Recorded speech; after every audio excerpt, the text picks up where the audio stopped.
Hello everyone, आज फिर मैं लेकर आया हूँ वोकैबुलरी का एक और नया session. Today also we are going to study phrasal verbs. जैसे कि मैंने आपको लास्ट वोकैबुलरी सेशन में बताया था कि phrasal verbs are not only important for spoken English but also for SSC bank kind of competitive exams. So let's see our vocabularies, our phrasal verbs. देखिए, पहला जो वर्ड है दैट इज कॉल ऑन और दूसरा जो word है that is call at. बहुत बार हम लोग कंफ्यूज होते हैं इस दो वर्ड से and that is why I have written these two words first. Call on and call at दोनों का ही मतलब होता है मिलने जाना, लेकिन एक्चुअली दोनों में डिफरेंसेस हैं।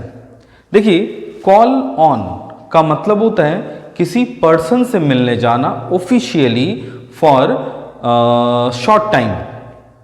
ठीक है, सेंस क्या होता है? Officially and for short time.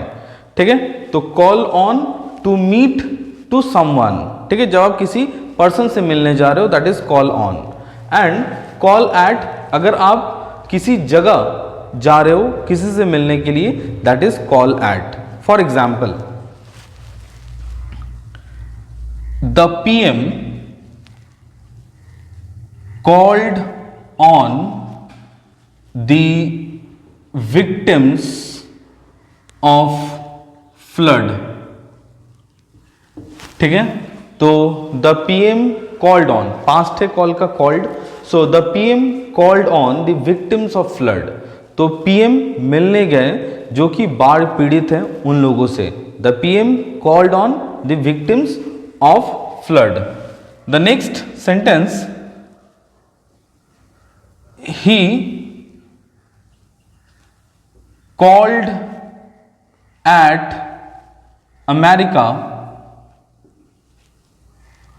to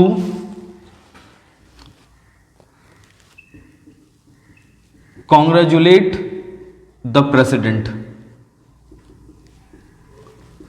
So he called at America, वो अमेरिका गए टू कॉन्ग्रेचुलेट द प्रेसिडेंट, तो प्रेसिडेंट को कॉन्ग्रेचुलेट करने के लिए।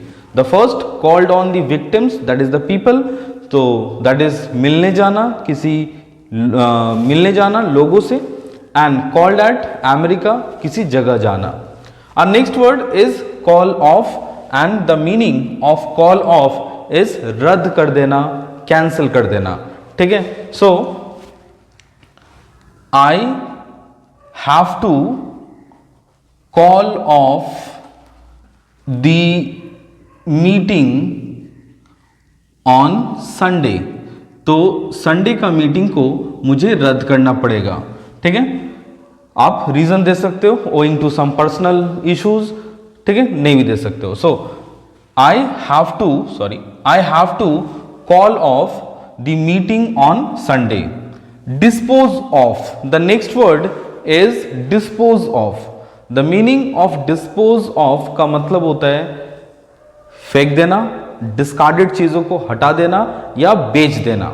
लाइक बिफोर द दिवाली जो भी हमारे घर में डिस्कार्डेड चीजें होते हैं हम लोग उसको हटा देते हैं। ठीक है, so we dispose the odd articles before Diwali. ठीक है, जैसे कुछ और आर्टिकल्स होते हैं या जो खराब पड़े हुए चीजें होते हैं हम उसको हटा देते हैं या बेच देते हैं, दैट इज डिस्पोज ऑफ। ठीक है, फिगर आउट, फिगर आउट का मतलब होता है समझना, टू अंडरस्टैंड। ठीक है, so you have to figure out the importance of English in this competitive world। तो आपको समझना पड़ेगा, you have to figure out the importance of English in this competitive world। get through, get through का मतलब होता है पूरा करना। अगर आप किसी काम को पूरा कर रहे हो so that is get through, complete करना। ठीक है, so I will get through the assignment.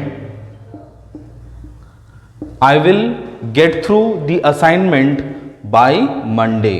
तो मैं मंडे तक, ठीक है, असाइनमेंट को पूरा कर दूंगा. So I will get through the assignment by Monday. Our next word is get rid of. Get rid of का मतलब होता है छुटकारा पाना.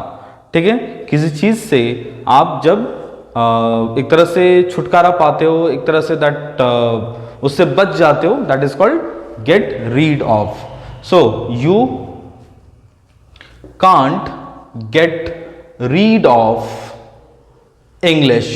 तो आपको इंग्लिश से छुटकारा नहीं मिलने वाला है. So you can't get rid of English. Next, get into. Get into means शामिल हो जाना, किसी चीज में लग जाना. ठीक है, शामिल हो जाना या किसी चीज में लग जाना, जैसे या किसी चीज में इन्वॉल्व हो जाना. Suppose I am saying that she got into the fight with her brother.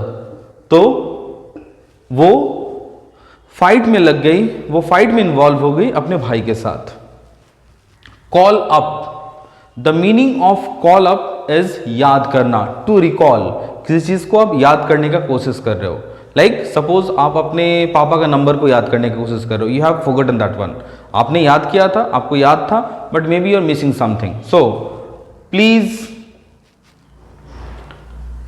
Call up the number.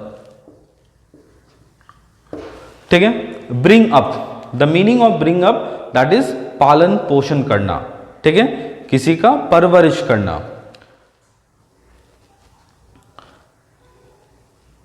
You can say that the orphanage is bringing up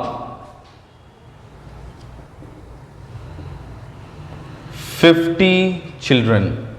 तो जो ऑर्फनेज है, ठीक है, तो वो अपब्रिंग कर रही है, वो पालन पोषण कर रही है 50 बच्चों का. ठीक है. Break into. ब्रेक इनटू का मतलब होता है जबरदस्ती घुसना. ठीक है, फोर्सफुली एंटर करना. लाइक अगर हम बोलें कि the thieves broke into the house. ठीक है, the thieves broke into the house. So इस तरह के वोकैब्स को जानने के लिए, इस तरह के वोकैब्स को प्रैक्टिस करने के लिए do follow my page, that is ESL English with Pankaj.